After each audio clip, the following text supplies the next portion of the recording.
Chapter 2, Surah Baqarah, Part 9, Section 44 of Chapter 2, verse 246 to 260. Islamic Leadership. Main discussion. Have you not turned your vision to the chiefs of the children of Israel after Moses? They said to a prophet among them, "Appoint for us a king that we may fight in the cause of Allah." Remarks. Joshua was a helper of Moses. Joshua became the leader after the departure of Moses. He captured Canaan. According to the instructions of Moses, they were not allowed to appoint a king or even tribal chiefs. They lived in Canaan accordingly for about 125 years, 1150 BCE to 1025 BCE. In times of crisis, they were led by temporary leaders called judges. The system was peaceful. Statehood ultimately brings forth wars and internal conflicts.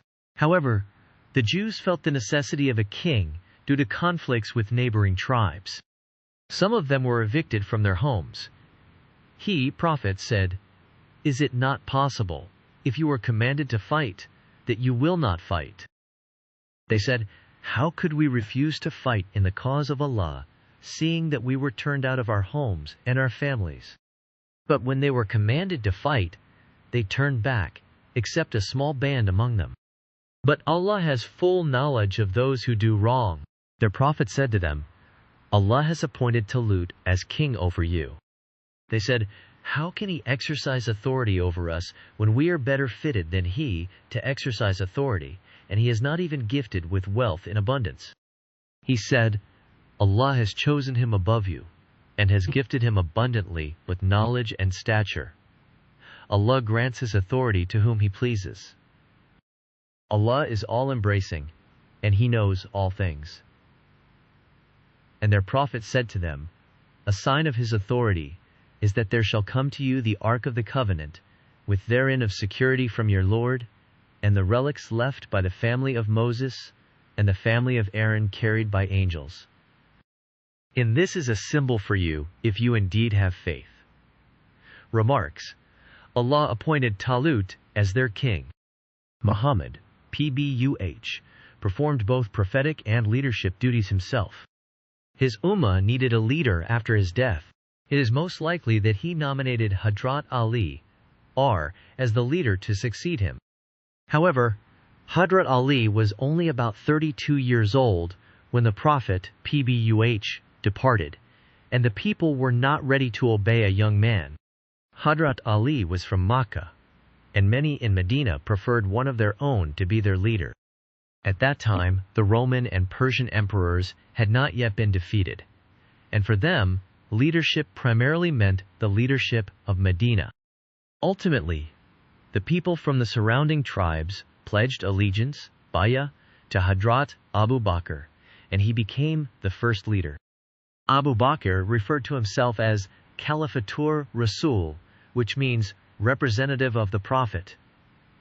The highest Islamic leadership, highest Imam, Caliph, serves as the guardian of the Islamic Ummah.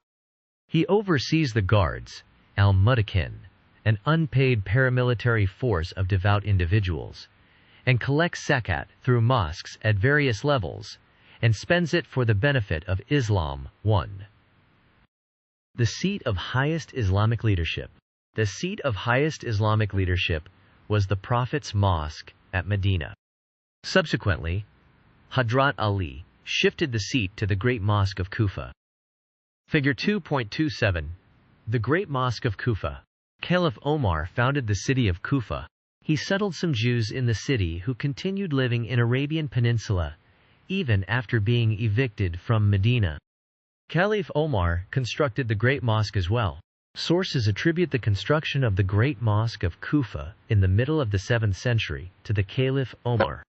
There is a legend that says the edifice was built on a temple constructed by Adam. It is also believed that the angel Gabriel was referring to the mosque when he declared, 12 miles of lands from all directions of the mosque are blessed by its holiness."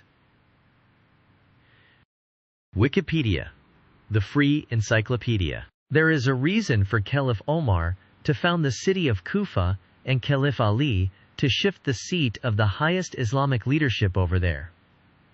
Kufa is close to Babylon.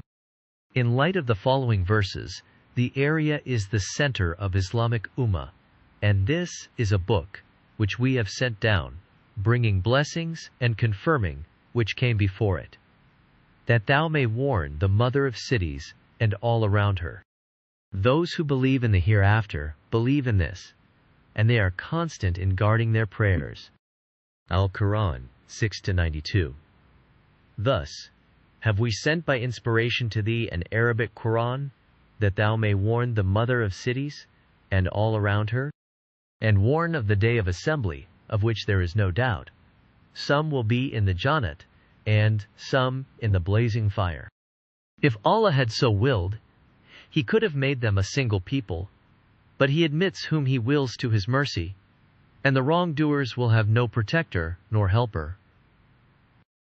Al-Quran 42, 7-8. Babylon is known as the mother of cities. It was the capital of the great Medo-Persian empires. The city fell into ruins over time, but it has surviving extensions, such as Seleucia, the capital of the Grecian Empire, Ctesiphon, the capital of the Persian Empire, Kufa, the capital of the Caliphate, and Baghdad, the capital of the Abbasid Sultan Caliphate and present-day Iraq. Arabians and Persians had been living around Babylon since ancient times. Therefore, the people living around the mother of cities, Babylon, were Arabs and Persians. These people were primarily targeted for conversion to Islam.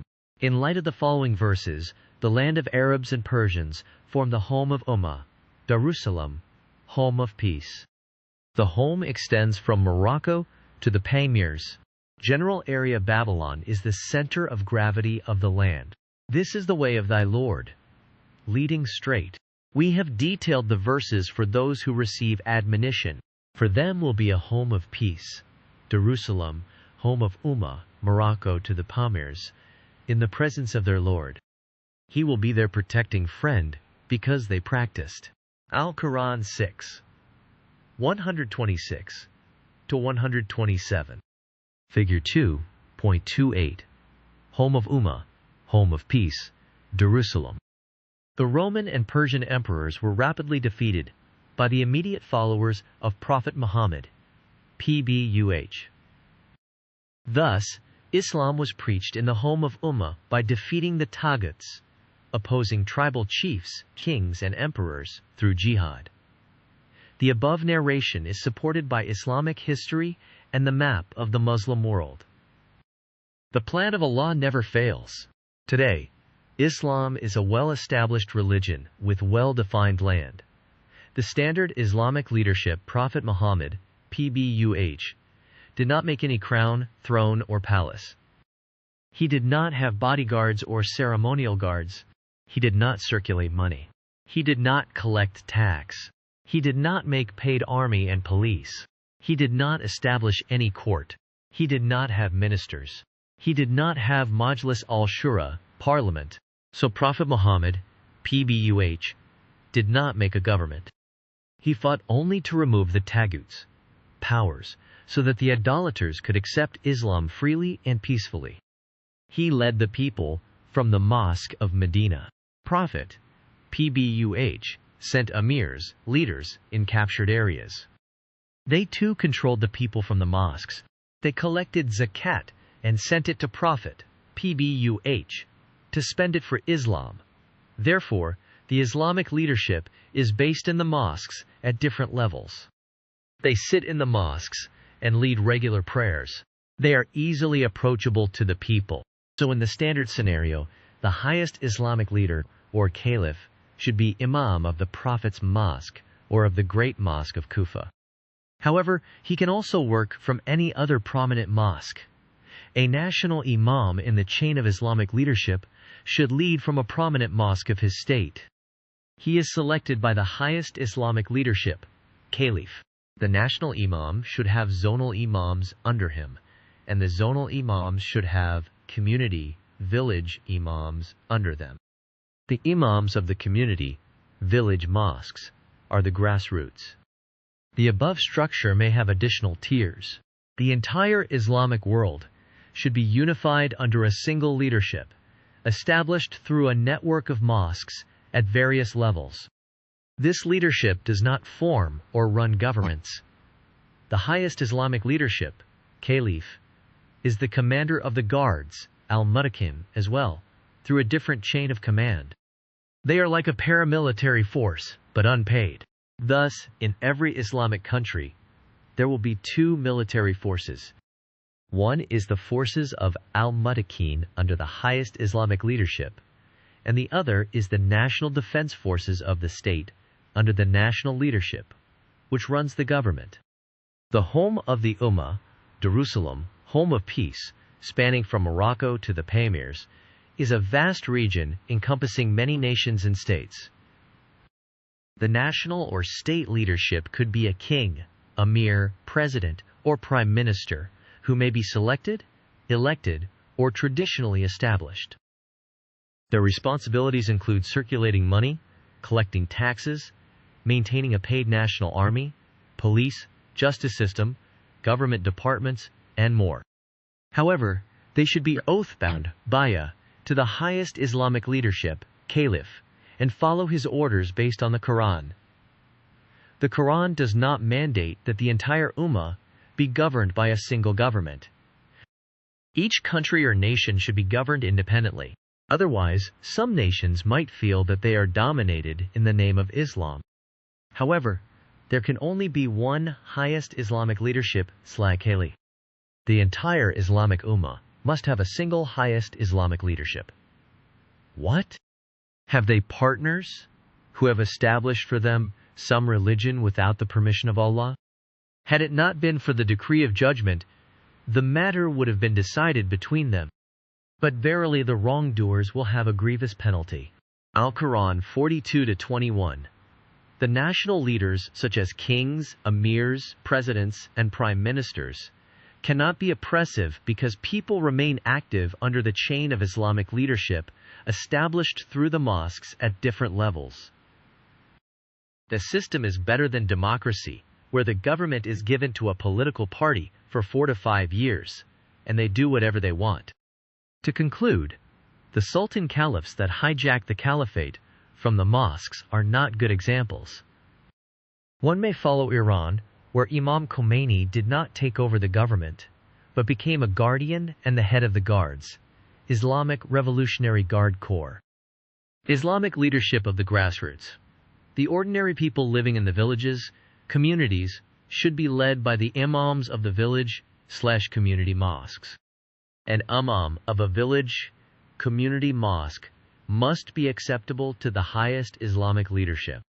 Do's and don'ts of the Islamic leadership. Islamic leaderships at different levels should exercise their authorities through the mosques at different levels.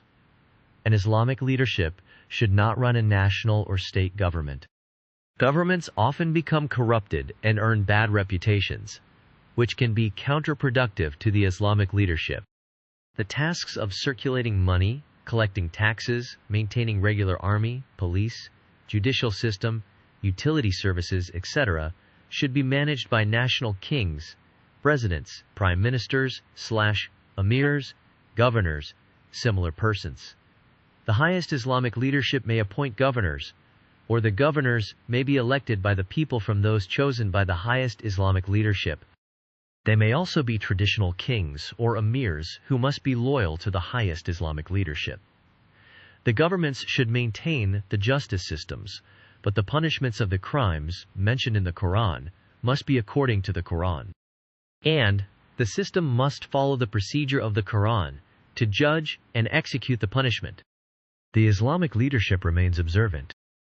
Salat and Zakat often come together in the Quran, so both are based in the mosque. Zakat must be collected by the mosques.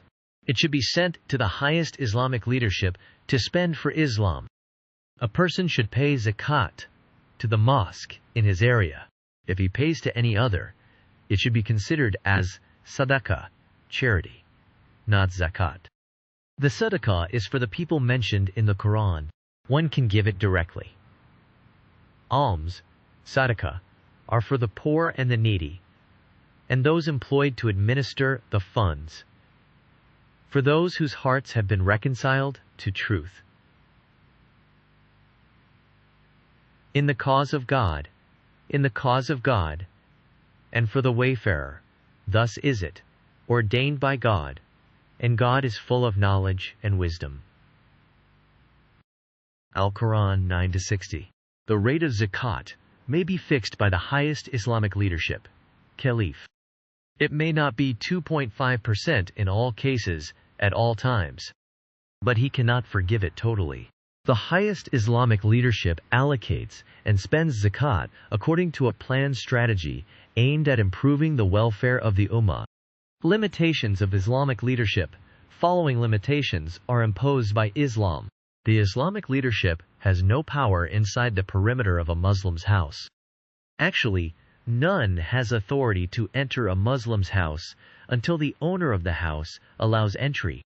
A person is considered as the king of his house, and he can do whatever he may want to do inside his house without affecting the society. Islamic leadership cannot devise new laws and punishments. It can only direct the execution of laws that are clearly mentioned in the Quran, along with their prescribed punishments. These laws primarily relate to theft, sexual crimes, murder, usury, and creating disorder on the land. For example, the Quran does not suggest a punishment for drinking wine, so an Islamic court cannot punish someone for drinking. Similarly, it cannot punish someone for not wearing a hijab, because the Quran does not prescribe a punishment for breaking the hijab. Other rules for running the country and government establishments may be made by the governors, such as kings, presidents, prime ministers, parliaments, etc. However, they should fear Allah when deciding the punishment for an offense. Islamic leadership should not create unnecessary laws that the Prophet, PBUH, did not establish, such as prohibiting women from driving cars, forbidding women from moving alone, mandating that men must keep beards, or banning people from eating in public places during the month of Ramadan. The Quran is exhaustive regarding religious rules and punishments. The highest Islamic leadership cannot enforce hijab by force, by al-mutakin, or by police. In light of the Quran, they can only advise to wear the hijab. Only the sexual intercourse without marriage is punishable offense. Other sexual activities, such as seeing, touching, etc., have no punishment in the Quran. So Islamic leadership cannot stop the mixing of man and woman by force. However, he can advise. An Islamic leader may not like cinema, singing, dancing, etc., as Prophet, PBUH, did not like, but he cannot stop these, because Prophet, PBUH, did not stop, and the Quran is silent about these matters. Islamic leadership cannot stop free thinking by disbanding the books and videos. However, he should have matching countermeasures. For example, Prophet, PBUH, had pet poets to counter opposing poetry. If one's entertaining narration mislead people from the path of God without knowledge, and throw ridicule the action according to Section 2 of Chapter 31 should be taken. In reality, the kings, emirs, governors, ministers, leaders, and general people happily follow the highest Islamic leadership, Caliph. They are proactive in following the orders, so he should be careful in talking. He cannot make everybody an angel. Verse 249 to 252. When Talut set forth with the armies, he said, Allah will test you at the stream. If any drinks of its water, he goes not with my army. Only those who taste not of it go with me. A mere sip out of the hand is excused. But they all drank of it, except a few. When they crossed the river, he and the faithful ones with him, they said, This day we cannot cope with Goliath and his forces. But those who were convinced that they must meet Allah said, How oft, by Allah's will, has a small force vanquished a big one? Allah is with those who steadfastly persevere. When they advanced to meet Goliath and his forces, they prayed, Our Lord, pour out constancy on us and make our steps firm. Help us against those that reject faith. By Allah's will, they routed them, and David slew Goliath. And Allah gave him power and wisdom, and taught him whatever he willed. And did not Allah check one set of people by means of another, the earth would indeed be full of mischief. But Allah is full of bounty to all the worlds. These are the verses of Allah. We rehearse them to you in truth.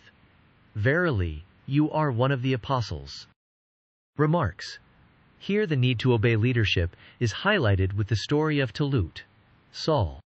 They asked God for a king through their prophet Samuel, but when God nominated Talut, they were not proactive to accept him. And when Talut was moving for a battle, most of them disobeyed his order.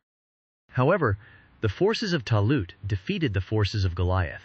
Goliath was a gigantic warrior and was feared by the people. David killed Goliath. Talut was happy on David and gave him his daughter in marriage. Talut ruled from 1025 BCE to 1007 BCE. After Talut, David became king. David is famous for his songs. After David, his son Solomon became the king. During his time, the kingdom rose to the peak of its glory. He made the first temple on the Mount of Jerusalem. Verse 253. Those apostles we endowed with gifts, some above others. To one of them Allah spoke. Others he raised to degrees. To Jesus, the Son of Mary, we gave clear signs and strengthened him with the Holy Soul. If Allah had so willed, succeeding generations would not have fought among each other after clear signs had come to them. But they to wrangle, some believing and others rejecting. If Allah had so willed, they would not have fought each other, but Allah fulfills his plan. Remarks. After the death of Solomon, many of the Jews revolted. They wanted heavy yoke, religious rule, mounted on them to be removed. Ultimately, the kingdom was divided into two kingdoms. Crisis arises in an ummah when some people believe and others reject. Therefore, spreading the teachings of Islam and maintaining the societies under the local mosques are necessary. But what Muslims did, the Jews divided after three kings, Saul, David, and Solomon. Muslims divided after three caliphs, Abu Bakr, Omar, and Othman. If Muhammad, PBUH, were not the last prophet, we would know what we are. However, after the division, many Jews began to worship the idol of Baal, but Muslims remained faithful to God. The Quran has given utmost impotence on faith building. It is one of the major causes for which Muslims have not deviated from Islam, at personal level at least, and the same Quran is followed by all. Another factor contributing to the survival of Islam is mosque-based societies. Prophet Muhammad, PBUH, practically demonstrated in Medina how such a society should function. He established cultural norms among Muslims. The Islamic leadership at national and international levels may diminish, but the Islamic system, despite being significantly weakened, endures at the social level, awaiting revitalization. In this respect, we should understand the evolution of Islamic leadership too, and decide our future acts. The evolution of Islamic leadership. The matter is discussed under the following headings: lack of knowledge on the Quran, the great disaster of Karbala, and the advent of Sultan Caliphs, subsequent Sultan Caliphates, reviving Islamic leadership. 1.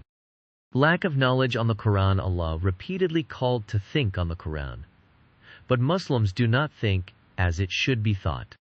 One picks up a verse from somewhere and tries to explain it with the hadiths. But Prophet, PBUH, never explained the Quran. He was forbidden to do it. Moreover, he burned the hadiths that were written by the Sahaba. Many common people were misguided by pious-looking people who did not have genuine knowledge of the Quran. It was one of the major causes for which the standard Islamic leadership got destroyed. 2. The great disaster of Karbala and the advent of Sultan Caliphs. It was Muawiyah who destroyed the standard Islamic leadership and established kingship. Subsequent caliphs followed him. They hijacked the title of caliph. They used to be called Sultan Caliphs. The Sultan Caliphs were actually emperors. Muawiyah joined Muslims after the capture of Makkah. Subsequently, he got the governorship of Damascus. The city was a forward headquarters of the Roman Byzantine Empire. Thus, Muawiyah got ready-made palaces, local army, forts, and government machineries left by the Romans. Damascus and surrounding area was full of Christians who did not convert by then. Muawiyah married a Christian woman. She was daughter of Badal ibn Unayf, the chief of an influential Christian tribe, Calabite tribe. The local Christians were highly impressed. The Byzantines were trying to return with the help of local Christians, but the local Christians preferred to support an Arab leader, Muawiyah, instead of a European emperor. However, the diplomacy of marriage was not necessary. Islam was rising at that time, and nothing could stand in front of it. It is likely that Allah arranged the security of Arab Christians in this way.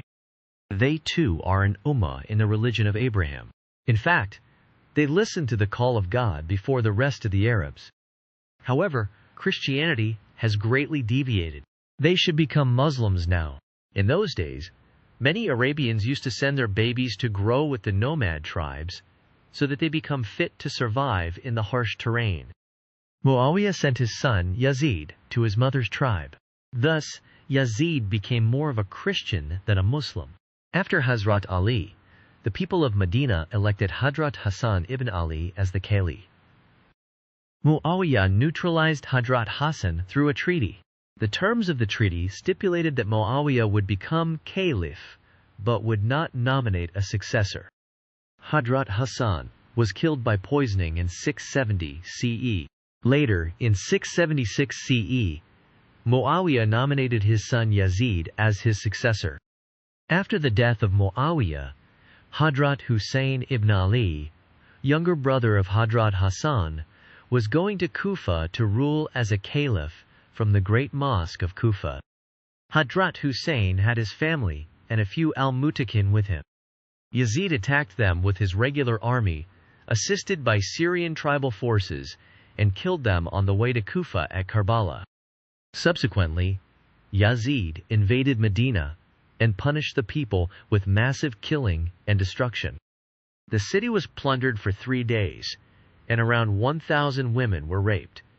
Many Sahaba from Medina were killed in the battles of Camel and Siffin. Yazid killed many of the rest. After the death of Prophet Muhammad, PBUH, if the people of Medina selected Hadrat Ali as the caliph, they and their children would not die in this way. Prophet, PBUH, clearly nominated Hazrat Ali as the next leader. 3. Subsequent Sultan Caliphs. As the time passed, Abbasids appeared in place of Umayyads, but they too did not revive the standard Islamic leadership. They ruled as Sultan Caliphs. Another 2 branches of Sultan Caliphs appeared in Africa, Fatimids and Almohad. The last Sultan Caliphs appeared in Turkey. It diminished after the First World War. The Sultan Caliphs were actually emperors holding the title of caliph so that nobody rises as a caliph from the mosques of Medina or Kufa. They kept the mosques under guards. Some of them upheld the Sunnah and gave the religion a different look, even though Prophet Muhammad, PBUH, clearly ordered the hadiths to be burned. In terms of prayers, we should follow the traditions set in the mosques of Medina or Kufa. In Medina, the Prophet, PBUH, established the tradition, and in Kufa, Hazrat Ali did. The hadith and sunnah are discussed in section 2 of chapter 31.4. Reviving Islamic leadership. In 1979, the Islamic leadership has revived in Iran. The leadership matches the guidelines of the Quran. They maintain the guards, al-Mutakin. In the last 40 years, they have produced the 4th generation fighter aircraft. They have produced jet engine, advanced submarines, and missiles with high-tech guidance system. They have put satellites in the space. It is because of the help of Allah. They are happy now and dedicated to their jobs. Similar development has been made by Turks. However, Turkey lacks well-organized religious establishments.